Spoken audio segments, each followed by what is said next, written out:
Bonjour à tous, bonjour à toutes. J'espère que tout le monde m'entend bien, me voit bien.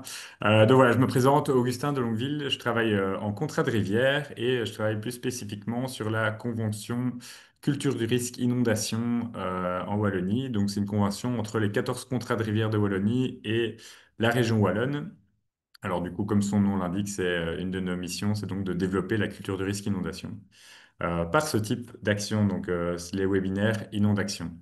Donc là, ici, on reprend après une un peu longue pause d'été les webinaires avec du coup ce premier webinaire du semestre donc qui s'intitule Anticiper, coordonner, agir, la gestion de crise à tous les niveaux. Et donc là, on a la chance, du coup, d'avoir trois intervenants aujourd'hui. Donc, on va commencer avec Colin Glessner du Cortex qui va, du coup, nous présenter le PRGC, donc acronyme que vous aurez le temps de bien comprendre lors de sa présentation. On va ensuite suivre avec Stéphane Kersmitchak, qui est le directeur général de la commune d'Esneux et qui va nous présenter son PPUI inondation. De même, vous en entendrez plus. Et ensuite, on va terminer du coup par Julien Gillon qui va nous présenter une très chouette initiative intercommunale en matière de gestion de crise. Donc voilà, donc on aura deux longues présentations d'une demi-heure et une petite présentation de 10 minutes et on enchaînera avec 20 minutes de questions-réponses. Euh, donc voilà, par rapport à le fonctionnement du coup du webinaire, n'hésitez pas à réagir. Donc vous pouvez réagir évidemment par des petits smileys ou quoi. Vous pouvez également parler dans le chat.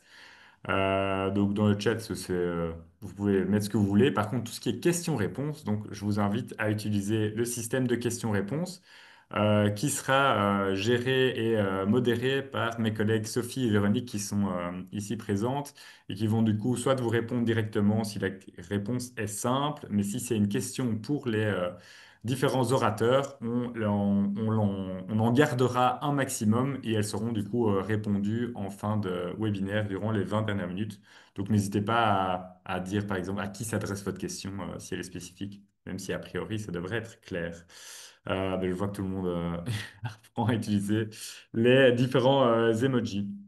Dernière chose, le webinaire du coup est enregistré et comme les premiers webinaires du coup de 2025, ils seront disponibles sur le portail de l'environnement de la région Wallonne et donc tout sera disponible en replay.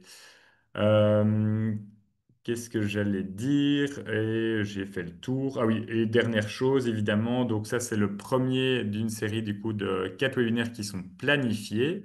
Donc les trois autres webinaires sont déjà planifiés, vous pouvez déjà vous y inscrire et on enverra du coup le lien d'inscription du prochain webinaire dans la conversation, dans le chat pour tout le monde à la fin de la session. Et donc, je vais passer directement la parole à Colin Glessner qui va nous présenter le PRGC. Bonjour, bonjour à tout le monde, bonjour Augustin et merci pour l'invitation. J'espère que tout le monde m'entend et que tout le monde m'entend bien. C'est le cas? Oui, très bien. Est-ce que vous voyez aussi les slides que je projette? Je regarde si c'est le cas. Ouais, on voit bien ton Ouais, écran. ok. Ok, super, parfait. Ben voilà, ben commençons directement donc par la présentation de, enfin, un cadre général de la gestion de crise et plus spécifiquement par une présentation du plan régional de gestion de crise wallon, que je vais vous présenter maintenant.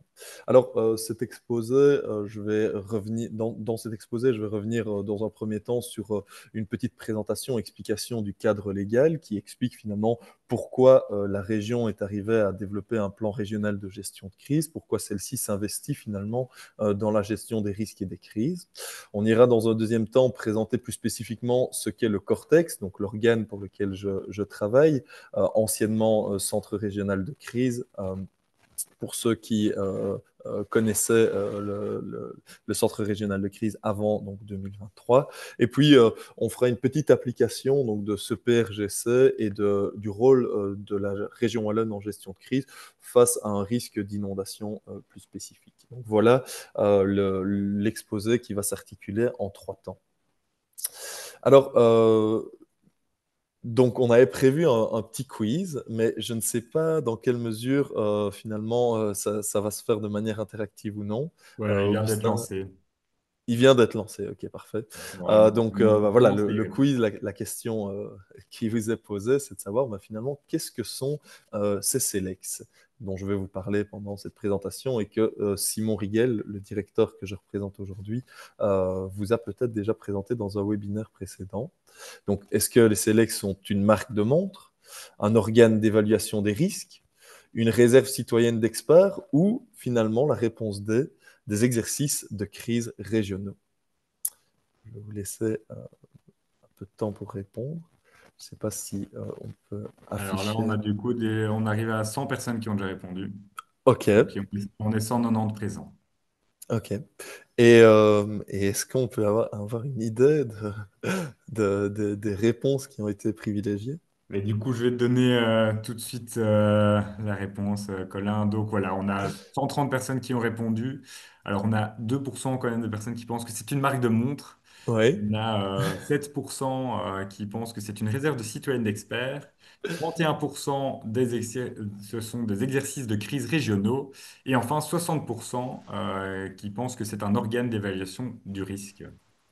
très bien, très bien. Ben, écoutez, vous êtes ben, perspicace ou alors bon élève, parce que dans la majorité en tout cas, parce que effectivement, les sélects que je vais brièvement vous représenter dans le cadre de cette présentation, c'est bel et bien un organe d'évaluation des risques dans lequel un ensemble d'experts régionaux, mais pas que, se rassemblent pour pouvoir appréhender un risque qui est sur le point de survenir. Par exemple, lorsque une situation d'intempérie s'annonce, hivernale ou non, eh ben, un ensemble d'experts se rassemble pour pouvoir caractériser de manière holistique et transversale en fait l'événement qui s'annonce. Mais voilà pour ce petit quiz. Laissez-moi maintenant revenir à des choses peut-être plus rébarbatives et sérieuses, c'est-à-dire le cadre institutionnel en termes de gestion de crise dans lequel l'administration wallonne et la région wallonne se déploient.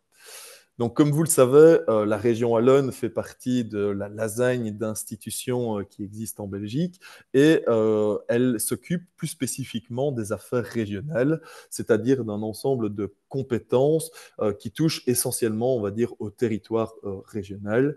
C'est donc dans ce contexte-là que la gestion des crises régionales se déploie. Donc, en fait, la région wallonne et le cadre légal de gestion de crise en Wallonie que je vais vous présenter dans le cadre de cette présentation en fait, ne s'adresse uniquement aux compétences de la région wallonne et donc aux prérogatives qui sont liées à la région wallonne, c'est-à-dire les risques qui touchent aux compétences de la région wallonne, aux compétences territoriales de la région wallonne. Alors concrètement, comme vous le savez, le système de planification d'urgence et de gestion de situation d'urgence est bien cadré et est cadré par justement un cadre légal fédéral qui Colin, donc je oui. t'interromps vite. Est-ce que ta présentation, elle n'est pas en mode panorama? Enfin, Ah, elle n'est pas en mode présentation. Du coup, là, on voit tête d'IA et on voit ok, encore le ok, ok. côté cadre institutionnel. Et là, c'est mieux ou c'est pas Là, mieux? je vois du coup législation en matière de gestion de crise, mais on voit ton écran et pas le côté. On Ok. voit que c'est en mode présentation.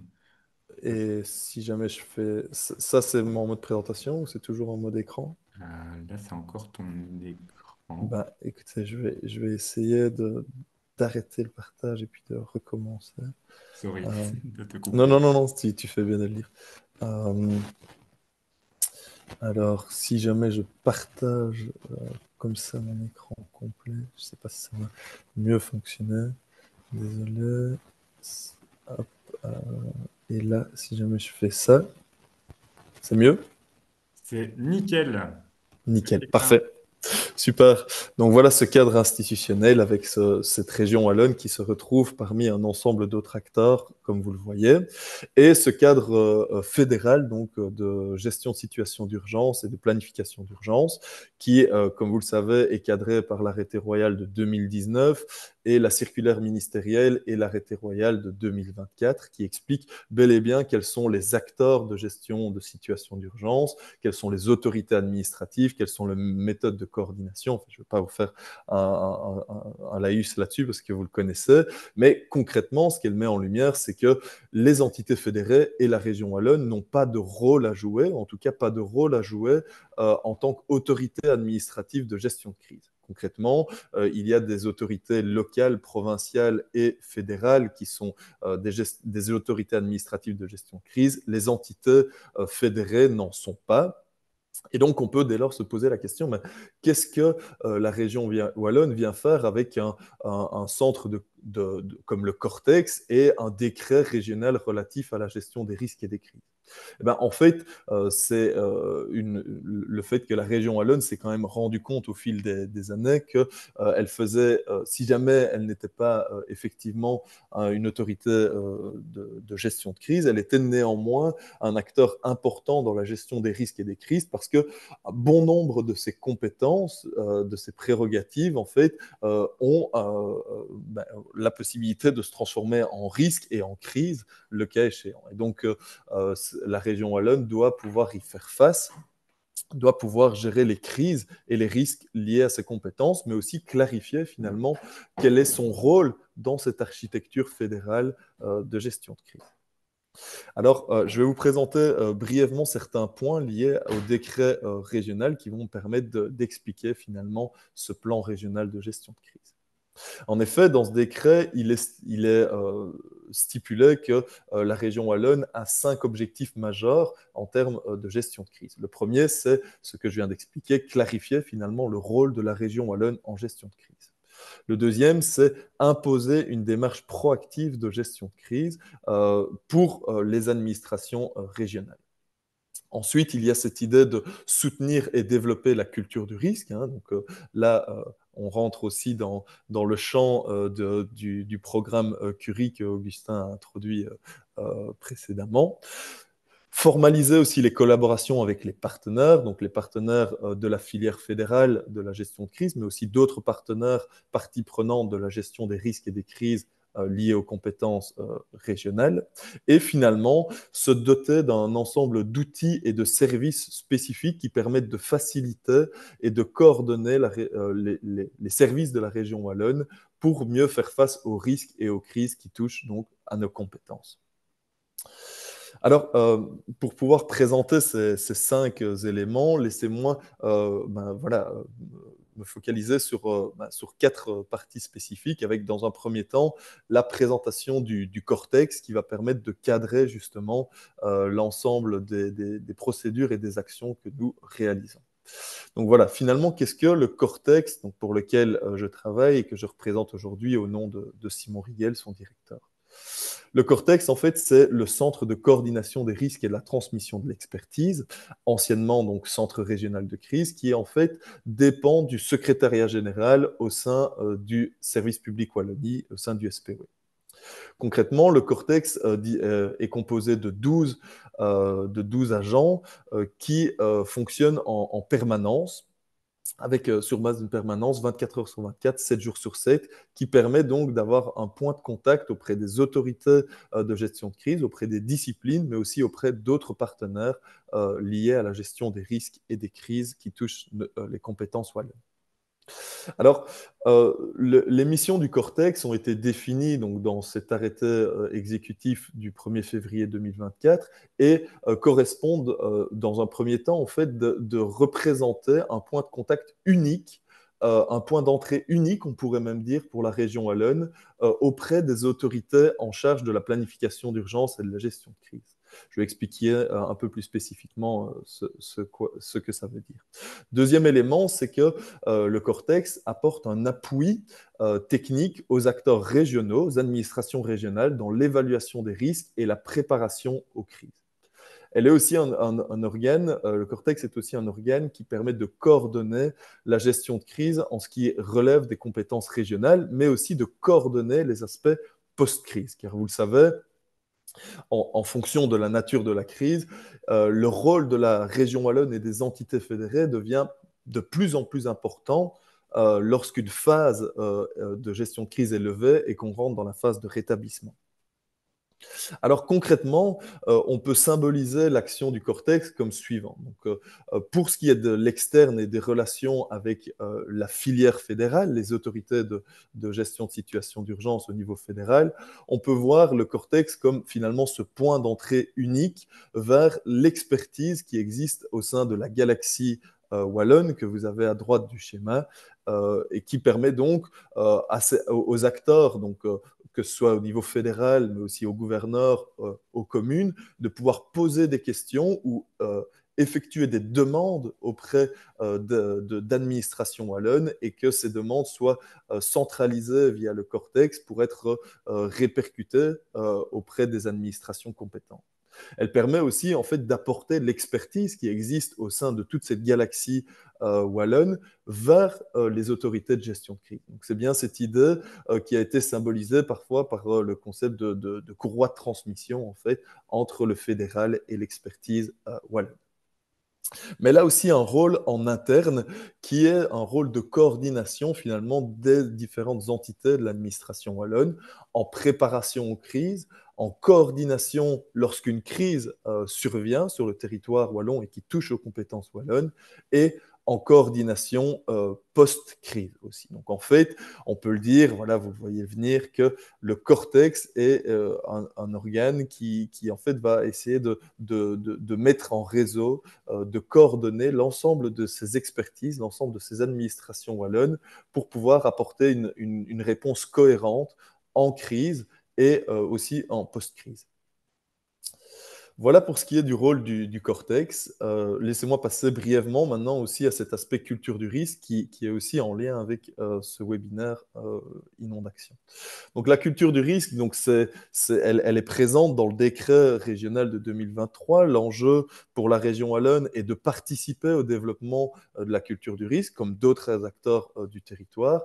Et donc à ce titre-là, la région wallonne et plus spécifiquement aussi le Cortex développe un ensemble d'initiatives qui visent réellement à recréer une situation de confiance finalement entre d'un côté ce qu'on peut appeler la société civile et de l'autre les acteurs qui ont un rôle à jouer dans la gestion des risques et des crises. En fait, on partait du constat qu'il existe probablement au sein du territoire wallon une forme de défiance entre d'un côté cette société civile et de l'autre tous les acteurs de la gestion des risques et des crises, et que l'enjeu pour pouvoir faire face aux crises qui sont de plus en plus nombreuses et de plus en plus grande ampleur, c'est bel et bien de résoudre cette situation de défiance réciproque pour créer une situation plutôt de confiance réciproque. Et donc dans ce contexte-là, le cortex, notamment, pour reprendre uniquement des exemples qui sont développés en nos services, réalise un ensemble de formations en interne pour les agents de la région wallonne, mais aussi participe à des formations externes que vous connaissez, Planicom, Planicrise, l'école de gestion de crise donc pour la province du Hainaut. Un ensemble de subventions aussi sont données à des organes, à des entités au sein de la société civile qui développent des projets de résilience, de robustesse sur le territoire. Et puis, nous participons aussi à un ensemble de projets européens qui permettent de nous mettre en réseau avec d'autres acteurs qui tentent d'impliquer de plus en plus la société civile dans la prévention des crises et la gestion des crises. Il y a aussi tout un ensemble de campagnes de sensibilisation, d'information sur les risques que là, nous développions déjà depuis bon nombre d'années. Et puis finalement, vous en avez peut-être entendu parler, nous avons aussi développé un jeu sérieux qui nous permet en fait de sensibiliser au risque d'inondation. Ce jeu sérieux s'appelle Sit-in Crise, mais c'est aussi un prétexte pour rassembler finalement des acteurs, qu'ils soient des acteurs tout à fait profanes de la gestion de crise, ou alors des membres, des agents d'administration locale, régionale ou provinciale, pour pouvoir en fait ensemble nous sensibiliser à ce qu'est la gestion d'une crise, à la gestion d'une inondation, pour finalement tenter de recréer du commun, du lien entre tous les acteurs du territoire. C'est bel et bien ça l'objectif donc de la culture du risque derrière le cortex. Dans un troisième temps, j'arrive, on va dire, au cœur de cette présentation, en présentant les différents outils et services de la région wallonne. Voici dans ce décret ce qui est prévu que la région wallonne développe en termes d'outils et de services pour aider à la gestion de crise. Il y a dans un premier temps l'analyse régionale des risques que je vais vous présenter brièvement. Et puis il y a ce plan régional de gestion de crise, évidemment. Et dans le cadre de ce plan régional de gestion de crise, il y a le cadastre des moyens et des ressources, qui est un outil attenant finalement à ce plan régional de gestion de crise.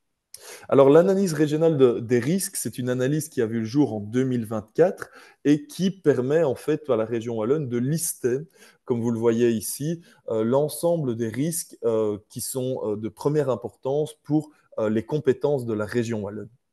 Ces risques, en fait, ont fait l'objet aussi de recommandations qui permettent à l'heure actuelle à la région wallonne d'avoir une feuille de route sur savoir comment justement investir pour pouvoir être plus robuste face à ces risques à l'avenir. Donc l'idée, c'est que cette analyse régionale des risques soit réalisée tous les 2 ans. Et donc, nous allons déjà en 2026 devoir réitérer, faire une nouvelle itération de cette analyse régionale de risque. Pour votre information complète, l'analyse régionale de risque ne sort pas de nulle part. En fait, c'est une brique à un ensemble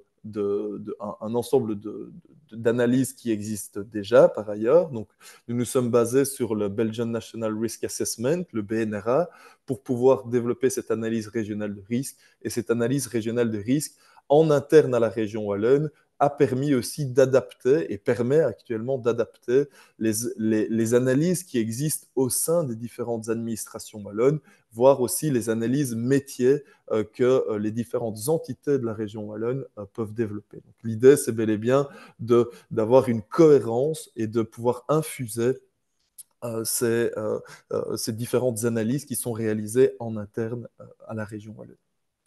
L'objectif aussi de cette analyse régionale des risques, c'est de supporter, de soutenir ce plan régional de gestion de crise. Alors, qu'est-ce que c'est que le plan régional de gestion de crise? C'est tout d'abord un plan qui est sorti en début d'année 2025, mai 2025 plus spécifiquement, et qui a pour objectif de donner une structure globale qui permette de comprendre comment la région wallonne répond à des crises lorsque des crises surviendraient et concerneraient les compétences de la région wallonne. L'objectif est donc en fait de donner une structure globale, mais aussi une vision d'ensemble de quels sont les différents plans de crise, plans, procédures d'intervention qui existent au sein de la région wallonne et donner finalement une cohérence globale entre tous ces plans et toutes ces procédures qui existent de manière éparse au sein des entités wallonnes. L'objectif, c'est de pouvoir améliorer le processus de coordination entre les différentes entités de la région wallonne et aussi d'améliorer les modalités de collaboration avec les autorités donc de gestion de crise. Donc, pour être très clair, ce plan régional de gestion de crise, c'est un plan qui ne concerne qu'en interne l'entité régionale, la région wallonne, et donc ce n'est pas un plan qui a pour visée de s'imposer et de s'appliquer aux autorités de gestion de crise. En gros, à travers ce plan régional de gestion de crise, la région wallonne explique comment en interne elle se structure pour faire face aux crises. Dans le cadre de ce PRGC, donc, il y a notamment l'outil Comowal que je vais vous présenter. C'était le cadastre des ressources et des moyens que je vous introduisais précédemment. C'est un outil qui, comme je vais vous le dire par la suite, permet d'enregistrer, de lister un ensemble de moyens, de listes de contacts et de listes d'expertise qui existent sur le territoire wallon et qui peuvent être mobilisés en cas de crise. Ça, c'est l'objectif global du PRGC. Alors, contrairement, comment il se structure?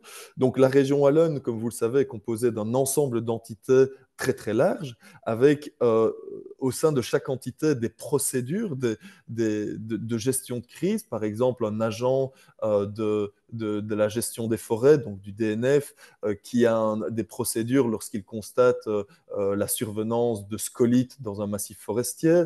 Il y a des agents qui s'occupent de la gestion des cours d'eau, qui ont des procédures pour pouvoir maintenir la biodiversité dans les cours d'eau en cas d'étiage, en cas de sécheresse. Donc vous voyez un ensemble de procédures métiers très spécifiques. Ça, c'est la petite bande grise qui est tout en bas.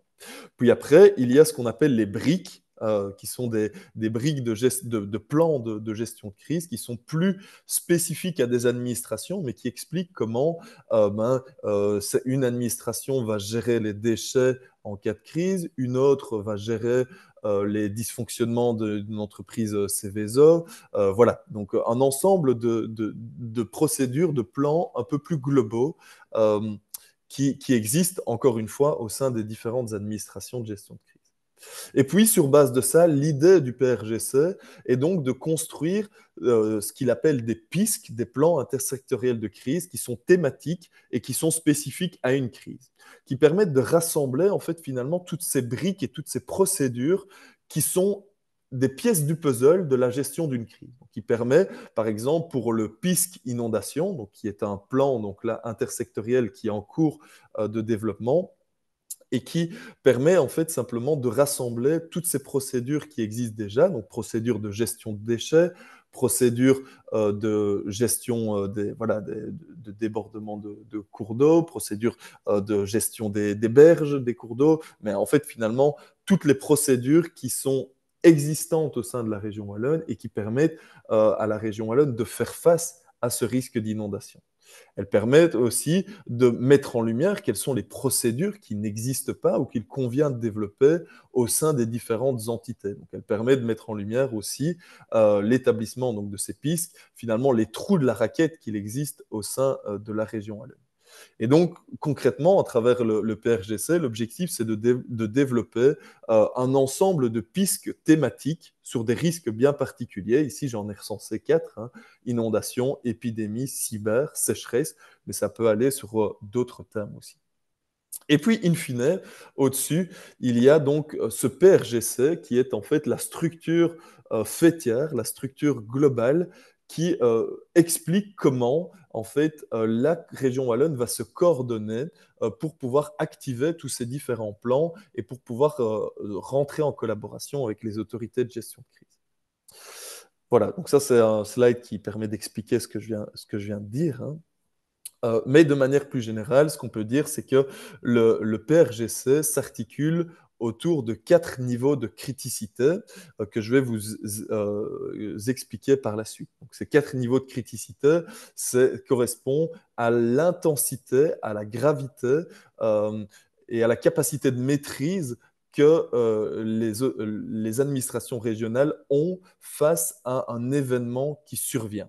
Et donc forcément, le niveau de criticité 1 correspond au niveau le plus faible, le plus commun, le plus fréquent, dans lequel on a une capacité de maîtrise assez importante. Et le niveau 4, ça c'est le niveau le plus grave, le plus important de criticité.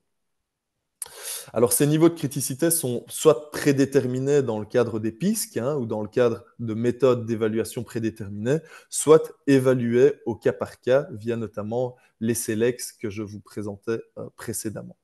Donc, ils permettent en fait de situer un événement sur une échelle commune, déterminer un niveau de coordination requis et déterminer aussi un type de communication, qui doit communiquer, vers qui on communique, avec qui on rentre en collaboration, etc. etc.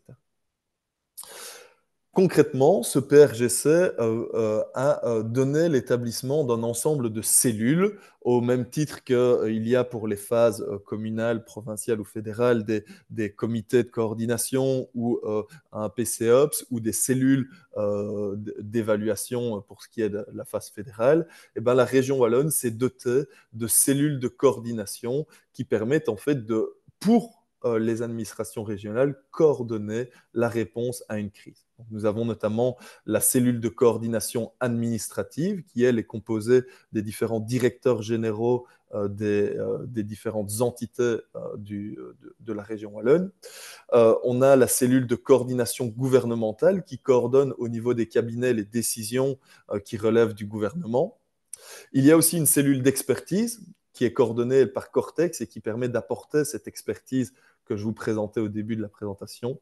Une cellule communication qui permet de centraliser, de coordonner toute la communication qui doit être établie à l'échelle régionale, et puis une cellule de suivi qui, elle, s'occupe plus de la phase rétablissement, on va dire, à la suite d'une crise ou lorsque la gestion de crise rentre dans une phase plus routinière.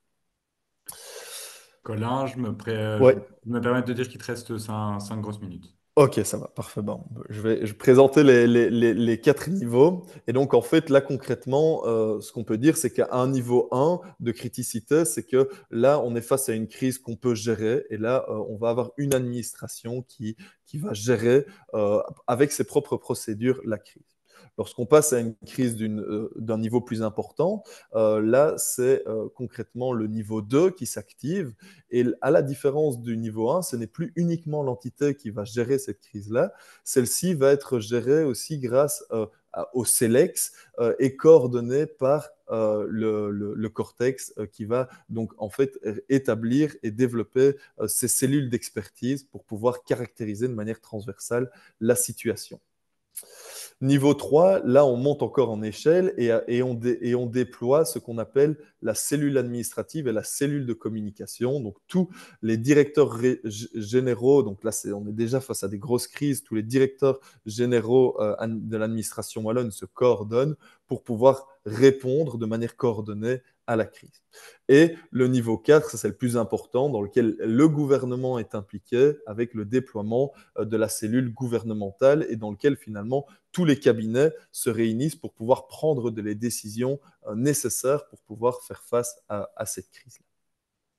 Alors, il y a aussi dans le cadre de ce PRGC cet outil Comowal, qui est un outil qui rassemble tous les contacts, mais aussi tous les moyens, les procédures de crise internes à la région wallonne et les expertises internes à la région wallonne, qui est un outil à disposition et disponible aussi pour les communes, dans lequel on vous invite de rentrer vos contacts et vous pourrez, en fait, grâce à cet outil, déterminer et savoir quels sont, en fait, finalement, les moyens qui sont donnés à disposition potentiellement par la région wallonne, quelles sont les expertises qui existent, mais aussi potentiellement vous rentrer des moyens que vous pourriez mettre à disposition, des expertises ou une liste de contacts au sein de vos communes, par exemple, que vous pouvez répertorier. Donc, l'idée, c'est de créer un grand répertoire de contacts et de moyens, faisant en sorte qu'en gestion de crise, on puisse avoir une vision d'ensemble sur ce qui existe.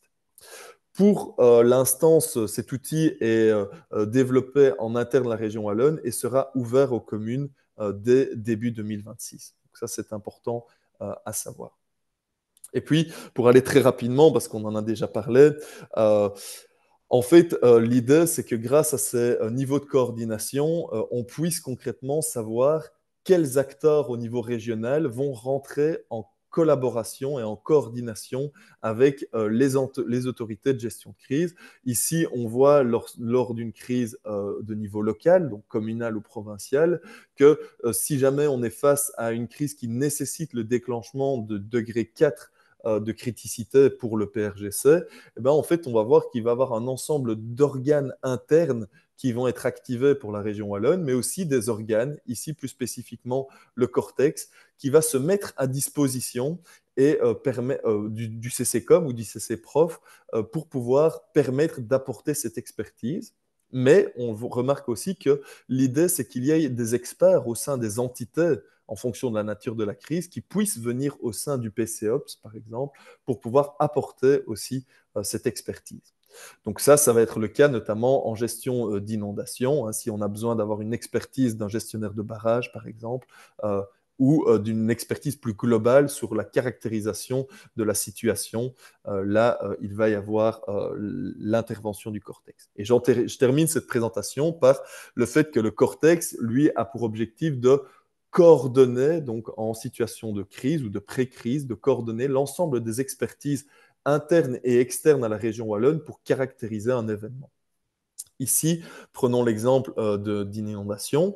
Le cortex va pouvoir coordonner ce qu'on appelle ces cellules d'expertise, ces CELEX, en rassemblant, donc en fait, comme vous le voyez, tous les experts des barrages, les experts hydrologues, les experts gestionnaires de cours d'eau, l'IRM, des chargés de communication, des zones de secours, pour pouvoir faire en sorte de comprendre vers quel type d'inondation on se dirige, vers quel type d'intempéries fortes on se dirige, pour pouvoir apporter un appui aux autorités de gestion de crise, communes, provinces, fédérales, le cas échéant.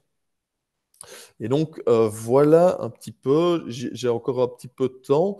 L'idée, c'est que sur base de ces selects, on envoie un rapport, une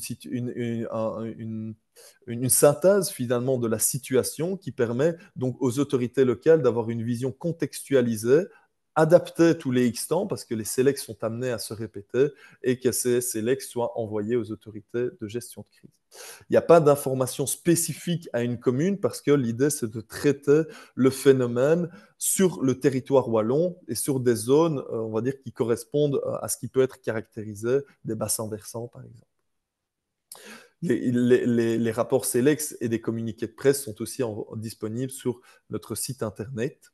Et nous envoyons aussi des infos crues, donc par sous-bassin, et ces rapports SELEX aux communes. Vous pouvez aussi vous rendre sur le site hydrométrie.wallonie.be qui référence l'ensemble d'éléments qu'on pourrait vous communiquer. Et voilà pour ce qui est de ma présentation. Pour aller rapidement, ce que je peux dire que le message à retenir, ben, c'est que nous sommes là en tant que Celex pour appuyer l'expertise auprès des autorités de gestion de crise. Nous avons pour pour ce faire déployer ce PRGC, ce plan régional de gestion de crise, et un ensemble de mécanismes, de services, dont les Celex qui vous permettent d'avoir une vision plus contextualisée de la situation qui s'annonce. Nous avons aussi développé cet outil Comowal, hein, donc ce grand registre, ce grand cadastre des contacts, des moyens et des expertises que vous pourrez à partir de 2026 utiliser, enrichir pour faire en sorte qu'on ait une vision d'ensemble des contacts qui existent et des moyens qui existent sur le territoire wallon. Et puis finalement, il est important donc que vous puissiez considérer donc le risque wallon, le risque d'inondation, pardon, dans vos plans d'urgence et d'intervention. Et à ce titre, encore une fois, le Cortex peut vous aider en apportant les expertises qui existent au sein de la région wallonne. Voilà pour ce qui est de ma présentation. J'espère que j'ai pas trop dépassé. Merci. Bon. Très bien, merci beaucoup Colin, merci pour cette présentation, c'était éclairant et on voit toute la complexité qu'il y a derrière cette gestion de crise avec le nombre d'acteurs impliqués. Du coup, je vais directement faire la transition vers Stéphane Kersmicek avec de nouveau un petit sondage par rapport à sa présentation. Donc voilà, qui vient d'apparaître normalement chez vous. Voilà, je, je te laisse la main. Bonjour à tous. Donc, je vais d'abord attendre les résultats du poll, du quiz. Voilà, c'est en train de. On a déjà 70 réponses. Magnifique.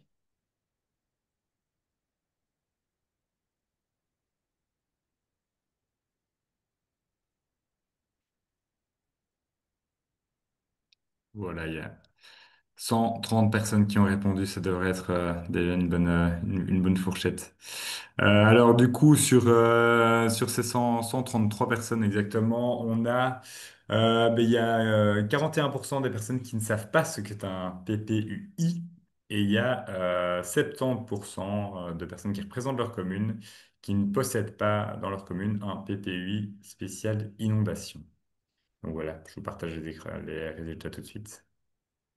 OK.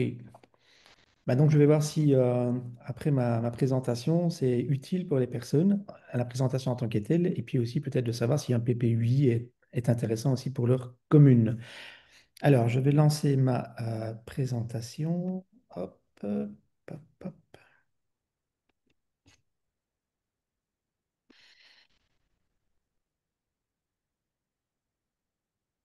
Vous la voyez? Ouais, ouais, très bien. Parfait. Euh, voilà. Première slide. Hop, je n'arrive pas par contre à voir, moi, les slides. C'est plutôt embêtant. Voilà. Donc, je dois commencer cette présentation par faire des remerciements. D'abord, je dois remercier Madame la bourgmestre Laura Iker qui me permet de pouvoir vous parler aujourd'hui. Monsieur Bruno Salamon, qui est le chef de poste de la zone Sekova ici à Esneux. Madame Valérie Gillon, qui est notre planu. Madame Sophie Montreuil, qui est notre D5, et évidemment toutes les autres personnes qui ont concouru à l'élaboration du PPUI de façon directe ou indirecte. Alors, ce n'est pas une remise d'Oscar ici, donc je ne vais pas faire de remerciements à n'en plus finir, mais c'est juste pour démontrer en fait le nombre d'acteurs qui sont importants et qui doivent intervenir dans le cadre de la rédaction de ce type d'outils, et surtout mettre l'accent sur le fait que c'est un travail d'équipe avant tout. Alors, le contexte qui nous occupe, nous, et qui nous a poussé à faire un plan particulier inondation, c'est évidemment les inondations de 2021 que la commune d'Esneux a connues, qui était une catastrophe inédite par son ampleur, par la durée et surtout par rapport aux dégâts qui ont été causés, tant humains que au niveau matériel. Alors, jusque à présent, vous le savez bien, voilà, je vous le dis, euh, on avait des plans généraux d'urgence et d'intervention, PGUI, une obligation en vertu d'un arrêté royal de 2006. Donc, nous, au niveau des SNE, on en a eu un qui a été réalisé en 2009. Et donc, ce type d'outil est destiné à faire face aux situations d'urgence les plus diverses. Le but, c'est de pouvoir apporter une réponse à une situation d'urgence. Et donc, ce plan aussi va régler, entre autres, la coopération des disciplines, les directions des secours, la prise de décision, les modalités d'aide à la population, l'information de celle-ci. Alors, la catastrophe peut revêtir évidemment différentes formes. Ça peut être d'origine naturelle, tempête, inondation, séisme, technologique, pollution, céveso nucléaire, ou encore être provoquée par la main de l'homme, terrorisme ou autre. Dans le cas ici qui nous occupe, à la suite des inondations de 2021, l'autorité a décidé de pouvoir prendre un plan particulier pour ce qui concernait les inondations, puisque comme je vous le disais, à Esneux, on n'avait pas peur des inondations, on connaissait ce phénomène parce qu'il arrivait, je veux dire, régulièrement. Mais les niveaux qui ont été observés en 2021 ont fait en sorte que tout le monde a compris qu'il était absolument indispensable de pouvoir prendre un plan qui tiendrait compte de ce type de catastrophe qui vraisemblablement sera amené à se répéter. Pas dans la même ampleur, mais en tout cas du même type. Alors, comme je viens d'expliquer, il y a des différences entre le PGUI et le PPUI. Le PPUI, lui, en fait, va s'attacher plus spécifiquement à tous les risques qui concernent les inondations. Il va contenir toutes les dispositions et informations spécifiques à la commune pour la gestion d'une inondation. Son objectif, un petit peu comme le PPGUI, pardon, est de mettre en œuvre une organisation prévue à l'avance, tester et améliorer régulièrement en cas de survenance d'inondation sur le territoire communal afin de sauvegarder les vies humaines, diminuer les dégâts et protéger l'environnement. Donc ça, c'est la théorie. Autant le PPGUI que le PPUIE sont actualisés chez nous 2 fois par an.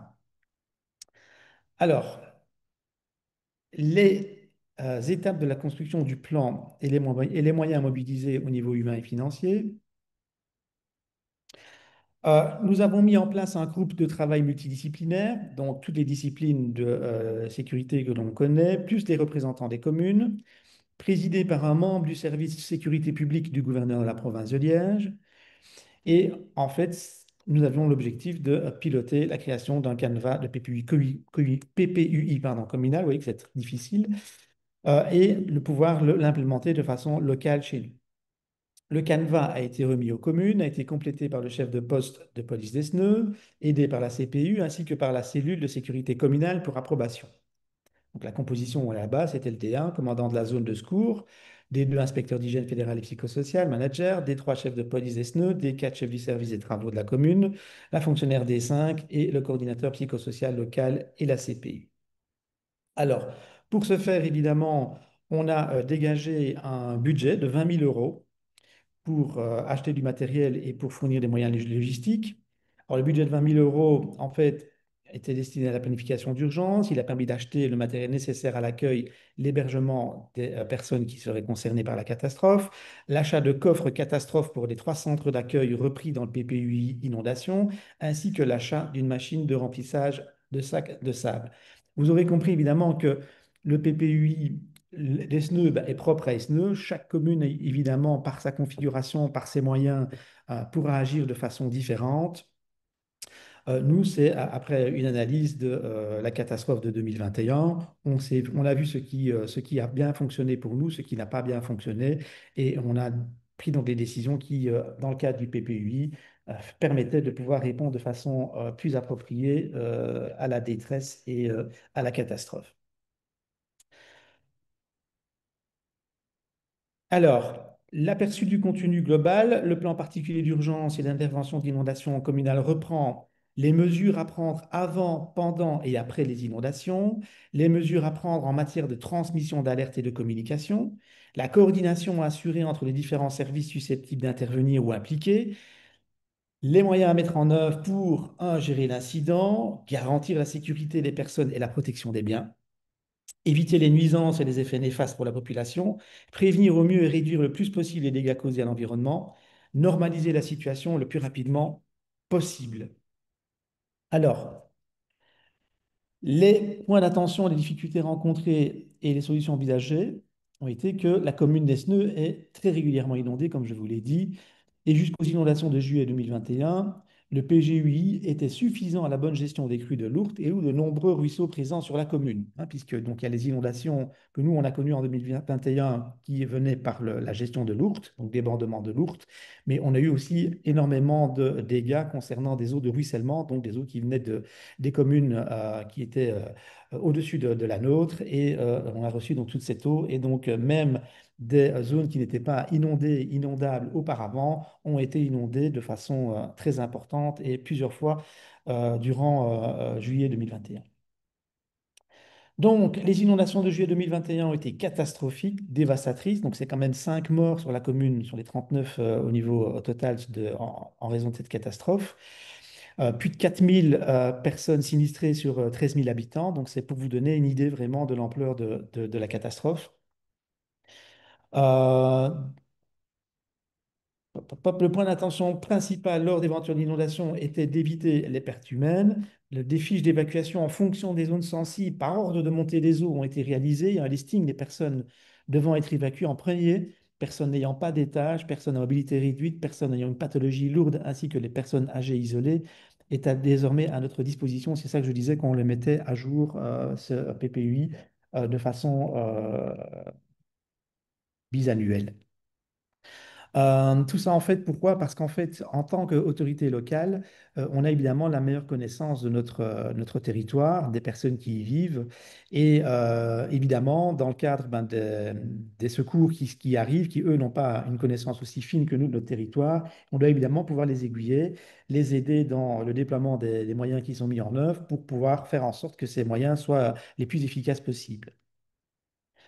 Alors, difficultés rencontrées, solutions envisagées, donc c'est l'information aux citoyens, afin d'être avertis le plus rapidement possible de débordements de l'Ourthe, de ruisseaux et de réagir au plus vite. La commune a créé 2 groupes WhatsApp composés de la bourgmestre, du chef de poste, du chef de l'atelier communal, de la D5 communale, de la CPU, de l'agent en charge du site de la commune et de citoyens plus proches des zones à risque.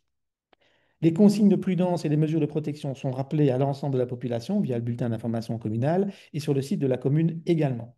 Les citoyens ont été ou seront invités à s'inscrire à BiAlert afin d'être informés en direct. Alors, on a remarqué aussi lors de la catastrophe de 2021 qu'on avait des contraintes et des limites au niveau communication par rapport au interpersonnel entre les services, entre les différents intervenants au niveau sécurité. Pourquoi? Parce que le nombre d'intervenants est assez important et donc il faut une grande discipline entre les disciplines, sans tautologie, pour pouvoir faire en sorte que l'information puisse se passer facilement, de façon fluide. Notamment aussi au niveau des infrastructures. Donc, il y a eu des infrastructures qui ont été inondées. Je parle ici des antennes GSM, en tout cas des antennes relais, ce qui faisait qu'à un moment donné, il n'y avait plus de communication possible par SMS. Et donc là, ça, évidemment, ça limite la capacité de pouvoir communiquer même via BiAlert. Donc, des opérateurs privés nous ont aidés, ont mis des antennes de secours qui ont permis de pouvoir établir le réseau GSM. Mais la commune réfléchit aussi, je pense que ça a été fait déjà au niveau de la commune de Limbourg, à pouvoir créer un réseau hertzien qui permettrait de faire passer des messages via haut-parleurs. Alors, euh, Les autres solutions envisagées, c'était la gestion des centres d'accueil. Donc, nous, on a beaucoup de bâtiments communaux qui ont été inondés et donc qui ont été rendus inutilisables. Donc, ici, la commune, depuis 2021, a acquis un bâtiment qui peut vraiment servir de centre central de gestion de crise euh, et qui permet en fait de pouvoir utiliser le matériel que j'ai cité auparavant et qui peut être déployé pour aider les personnes, en plus du matériel qui pourrait venir de l'extérieur. On a mis en place une réserve citoyenne qui pourrait être mobilisée rapidement pour prêter assistance au personnel communal et du CPS, ainsi que des mouvements citoyens. Mais tout ça doit être évidemment coordonné et dirigé par la commune, puisque c'est l'autorité administrative qui est présente sur le terrain qui doit évidemment pouvoir faire en sorte de diriger les moyens vers les personnes qui en ont le plus besoin. Alors, dans le cadre des solutions aussi qui ont été apportées grâce à l'aide de la région Wallonne, on a pu reloger de nombreux sans-abri via l'acquisition de différents logements pour loger les sinistrés en première ligne. Nous avons aussi établi des plans de mise à l'abri des véhicules, puisque notre atelier communal était situé le long de l'Ourthe, en tout cas à proximité. Et donc, quasi l'ensemble de tout le matériel roulant a été totalement noyé et donc rendu inutilisable. Donc ici, là aussi, on s'est rendu compte qu'il fallait absolument, dans les premières actions à mettre en œuvre lors d'une inondation, c'était de mettre à l'abri le matériel roulant communal.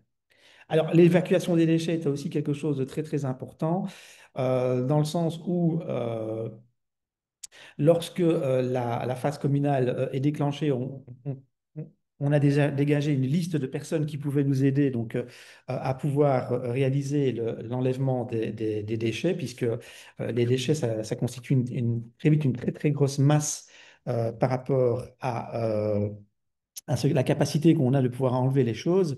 Et donc là aussi, dans le cadre de l'inondation de 2021, ben, de nombreuses personnes qui étaient déjà professionnelles dans le cadre de la gestion des inondations ben, ont dû parer sur le tard à de nombreuses situations, notamment par rapport à la réquisition.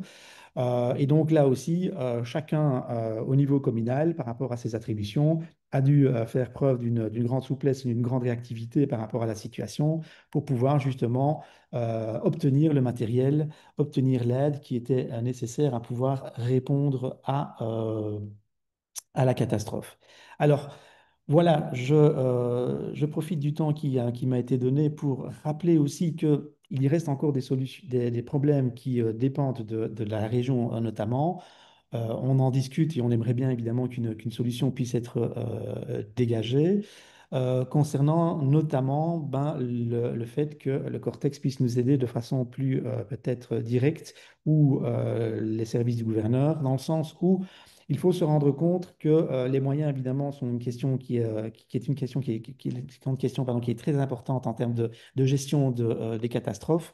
Comme je l'ai dit, quand il s'agit d'une petite catastrophe, d'un incident, eh bien, on sait le gérer facilement au niveau communal. Mais dès que la catastrophe dure plusieurs jours, on s'est rendu compte quand même que tant au niveau des services de police qu'au niveau des services du gouverneur ou des militaires qui étaient là pour nous aider ou l'intercommunal d'incendie, bah, ces personnes qui sont rodées au travail en shift, eh bien, pouvaient être disponibles 24 heures sur 24. Au niveau communal, ce n'est pas possible. Et donc là, évidemment, la bourgmestre, le président du CPS, était shooté à l'adrénaline. Donc, bah voilà, ils ont vraiment été sur le front pendant quasi une semaine directement après les inondations. Mais évidemment, c'est pas tenable en fait en termes de gestion, ne fût-ce que humaine. Et donc là, vraiment, il faut pouvoir faire en sorte de trouver le moyen de pouvoir dégager ou de concentrer des moyens supplémentaires au niveau local pour pouvoir répondre justement à cela. Le Cortex a mis, avec les services du gouverneur, en place toute une série de formations, notamment bah, pour les bourgmestres et les présidents de CPS, les planus. Donc ça, c'est vraiment très, très bien. C'est même excellentissime. Donc c'est à souligner. Maintenant, comme je le disais, ces personnes, même si elles sont très disponibles, à un moment donné ou à un autre, doivent se reposer ou ne sont pas là ou sont malades. Et donc, évidemment, bah, comment faire pour pouvoir disposer des personnes qui seront utiles. Monsieur Riguel, avec lequel j'ai participé récemment à une autre formation, disait qu'effectivement, il y avait parfois des échelons faisant fonction de bourgmestres qui étaient présents lors de catastrophes, qui, eux, ne sont pas préparés et sont évidemment démunis pour pouvoir répondre au niveau local. Évidemment, peut-être qu'une solution directe ne sera pas trouvée, mais notamment justement au niveau des outils qui sont bientôt à disposition en janvier 2026, vous a annoncé le Cortex. Je pense que ce serait utile de pouvoir disposer justement d'un genre de vademecum, mais qui ne soit pas nécessairement un plan d'inondation de 200 pages, des choses qui soient plus directement exploitables par les personnes qui sont confrontées aux situations d'urgence. Voilà ce que je peux vous dire du Merci. PPUI au niveau des SNE, au niveau de l'inondation. On est évidemment disponible pour discuter entre directeurs généraux. Je crois que j'ai vu dans la liste des participants qu'il y avait certains de mes collègues. Entre directeurs généraux, on se rencontre une fois par mois pour discuter de ce genre de pratique. S'il y a des ateliers spécifiques qui doivent être faits sur base de ça pour qu'on puisse partager l'expérience, avec le contrat Rivière d'Ourcq aussi, donc ça c'est possible. On est disponible, on a pu bénéficier de l'expertise de certains. On est content maintenant qu'on en dispose d'un peu plus, de pouvoir la mettre à disposition des autres aussi. Ben, c'est top. Merci pour cette présentation. Merci aussi pour ces pistes de réflexion, hein, d'amélioration. De toute façon, en matière de gestion de crise, on ne peut que faire de mieux en mieux. Ben voilà, du coup, on arrive à la partie questions-réponses pour ce webinaire. Alors, donc, il y a déjà beaucoup de questions qui ont des réponses, hein, dans le QNR. Donc, vous pouvez les voir enfin, normalement, vous le voyez. Et je vais du coup passer la parole à Véronique et Sophie qui vont pouvoir poser les questions à nos différents intervenants. Oui, mais comme tu le dis, Augustin, pas mal de questions ont été répondues. Enfin, c'était des questions qui étaient surtout adressées à Colin Glessner du Cortex. Pour les questions auxquelles nous n'avions pas répondu nous-mêmes, Colin a répondu. Donc, le travail est déjà fait, heureusement, parce que sinon, je pense qu'on dépasserait pas mal le temps. Sinon, une question qui est revenue l'une ou l'autre fois pour Stéphane Kastumirczak, c'est la disponibilité éventuelle du PPUI inondation de la commune d'Esneux. Donc, est-ce qu'il pourrait être éventuellement partagé vers d'autres communes, éventuellement anonymisées, il comporte justement toutes les coordonnées des gens? Oui, donc sans problème, évidemment. Il suffit de m'envoyer un mail ou à la planue de la commune d'Esneux. Vous avez nos adresses mail sur le site internet de la commune. Et donc ça, évidemment, sans aucun problème, on pourra faire parvenir au cas par cas le document.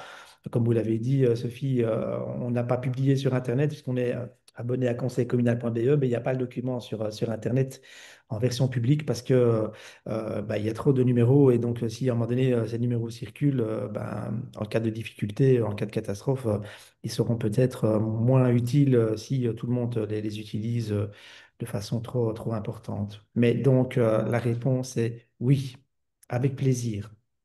Super, un petit corollaire encore pour vous, Stéphane. Par rapport à l'agent CPU, qu'on appelle aussi Planu, est-ce qu'il aurait d'autres casquettes que la gestion de la situation d'urgence, puisque dans beaucoup de communes, il s'agit d'une tâche parmi d'autres. Donc, comment ça se passe avec le personnel administratif pour la gestion de crise? Alors, au départ, elle avait un temps de travail qui était beaucoup moins important pour le Planu, ça c'est sûr. Donc, ça représentait, je veux dire, 10-20% de son travail à un moment donné. Donc, essentiellement, ben, pouvoir rédiger le plan général. C'est clair que depuis 2021, mais déjà un petit peu avant, on avait eu deux, trois petits incidents au niveau des SNE, mais pas dans la même ampleur que 2021. Son temps de travail avait augmenté. Maintenant, il était toujours lié à l'occupation du domaine public, à tout ce qui était sécurité publique, donc c'était plus ou moins la même chose, donc tout ce qui était gestion des risques. Mais à l'heure d'aujourd'hui, oui, effectivement, on tend plus vers un temps plein que, comme au départ, un temps partiel. On réfléchit à des solutions pour augmenter le temps de travail. Donc ici, on ne parle que du plan nu, hein. Donc au niveau des SNE, 13 000 habitants, un plan nu quasi à temps plein. Alors, comme je l'ai dit, ce n'est pas le travail d'une seule personne. Il y a plusieurs autres personnes qui doivent travailler et concourir à l'exercice. On réfléchit, donc la question m'était encore posée pas plus tard que hier soir ou ce matin, je ne me rappelle plus, de savoir si on ne devait pas augmenter encore la capacité en termes de planu. Je l'ai abordé tout à l'heure. La difficulté, ben, finalement, c'est les ressources communales et le fait surtout d'avoir des agents qui sont opérationnels directement, dans le sens où au niveau communal, le fait d'avoir deux agents à temps plein ne se justifierait pas de façon permanente. Maintenant, il est clair que lors de crise, ce serait peut-être plus le cas, mais la question est de savoir comment faire en sorte que des personnes puissent être, même sans travailler quotidiennement dans le domaine, puissent quand même être opérationnelles rapidement en cas de difficulté. Et donc là, peut-être qu'il y aurait une team qui devrait être constituée, soit au niveau provincial, soit au niveau régional, pour pouvoir répondre en cas d'urgence pour des besoins locaux. Une J'espère question à avoir présent. répondu. Oui, oui, si, je pense, hein. Merci. Une question un petit peu plus générale et qui s'adresse peut-être à plusieurs intervenants. C'est la question de la participation citoyenne pour la mise en place et l'établissement et la mise à jour des plans généraux et particuliers. Je ne sais pas si l'un d'entre vous peut répondre à ça. Donc, oui, Stéphane? Donc, comme je l'ai dit tout à l'heure, dans le cas du PPUI, on a contacté une série de personnes ressources. Je ne saurais pas vous dire exactement qui, parce que je n'ai pas participé à toutes les réunions. En tout cas, des personnes ressources, des personnes relais du style président de comité de quartier, donc vraiment des personnes qui peuvent relayer des informations de façon de faire descendre l'information de l'autorité communale vers la population et inversement faire remonter l'information des citoyens, je vais dire lambda, jusqu'à l'autorité. La difficulté, évidemment, bah, c'est de pouvoir avoir les bonnes personnes. Donc, les personnes qui sont motivées, c'est une chose, mais c'est vraiment les bons relais, en fait, pour que les informations puissent aller dans les deux sens. Donc, la participation citoyenne, ça se passe de cette façon-là. Alors, évidemment, chacun voudra avoir un niveau de sécurité le plus élevé par rapport à sa situation. Chacun aura son avis, et donc l'autorité doit faire évidemment la part des choses entre bah, le fait d'arriver à la meilleure utilisation des ressources. Et ça, c'est évidemment assez compliqué. On a vu aussi que bah, les risques pouvaient être perçus directement comme bah, quand on habite à moins de 50 mètres de l'ourte. On sait bien maintenant que c'est un risque supplémentaire par rapport à ne pas habiter aussi proche de l'ourte. Mais comme je l'ai expliqué, avec les eaux de ruissellement, en fait, les risques commencent à se déplacer et de nouveaux risques commencent à apparaître. Et donc là aussi, il y a des fois où pour trouver les bonnes solutions, que ce soit des bassins d'orage, que ce soit le dédoublement de canalisation. On ne sait pas si, en fin de compte, ces risques seront simplement soit résolus, soit déportés vers d'autres situations, vers d'autres endroits. Et donc là, c'est vraiment assez compliqué. Et donc là aussi, un petit appel à la région. C'est clair que les études hydrauliques ou d'autres types d'études permettront évidemment de pouvoir faire en sorte que l'autorité communale, dans le cadre de la gestion de son territoire, puisse apporter les réponses adéquates. Et justement, un corollaire là-dessus, on a une question aussi sur la collaboration avec les communes voisines pour une gestion par bassin versant hydrographique. Donc ici, ben, on parle vraiment de plans de gestion, enfin de PPUI inondation propre à la commune. D'autres communes mettent des choses en place, mais pour faire de la gestion de crise à proprement parler. Et en tout cas, moi, je peux peut-être répondre par rapport à cette réflexion au niveau du sous-bassin hydrographique. Donc on a la chance ici, pour le bassin de l'Ourthe en tout cas, d'avoir dans le futur un schéma stratégique qui va pouvoir réfléchir à l'entièreté du territoire, donc pour avoir une gestion cohérente sur tout le bassin versant, ce qui devrait se multiplier probablement en région wallonne dans le futur. Et maintenant, pour la gestion de crise en direct, est-ce qu'il y a une collaboration possible? Est-ce qu'il y a des choses qui sont mises en place Alors, oui, évidemment, on peut attirer l'attention des communes voisines. Il est clair que la réponse à apporter, elle serait meilleure si elle était collective plutôt qu'individualisée par territoire. Alors, mais évidemment, il y a les frontières communales qui font en sorte que, évidemment, chaque commune va recevoir des subsides et va les utiliser d'une façon particulière sur son territoire, avec des effets, évidemment, sur les communes, qu'elles soient en amont ou en aval, c'est clair. Mais il n'y a pas encore, en tout cas à ma connaissance, de gestion centralisée. Alors, lors d'autres réunions, j'essaie de faire passer des messages à M. Riguel, à M. Glessner ici, puisque vous êtes au centre, hein, on va dire au centre de la gestion, et c'est vous qui avez la possibilité de pouvoir communiquer avec les autres directions générales de la région wallonne. On avait remarqué aussi, en tout cas on m'a fait remarquer que, par exemple, dans le cadre de la gestion de la crise de 2021, il n'y avait pas d'adéquation pour les compétences, le domaine de gestion entre les zones de secours et les zones de police. Et donc ça, par exemple, ça pouvait poser des problèmes en termes de ressources pour pouvoir répondre efficacement à la crise. Et donc, moi, je suis un ardent défenseur de la province. Et donc, je me dis que c'est un niveau de pouvoir qui devrait pouvoir jouer plus de son rôle, notamment en matière de gestion de crise. Alors, je ne parle pas des services du gouverneur, je parle de la province en tant que telle, des services provinciaux. Donc, eux qui sont déjà gestionnaires de cours d'eau, donc qui ont déjà une expertise centenale de ce type de gestion, qui ont une vision évidemment qui est plus large que celle d'une commune ou d'un arrondissement, et qui est donc plus accessible que la gestion, je veux dire, par rapport au niveau régional, où là, ben, la réponse est plus, je veux dire, globale, hein. Donc, ça, M. Glessner l'a bien expliqué.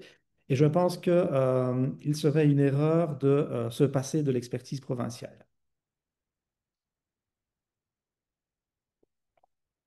Mais merci beaucoup. Je crois qu'on a fait le tour des questions qui étaient posées. Je pense qu'on est dans les délais. Augustin, je peux peut-être te repasser la parole.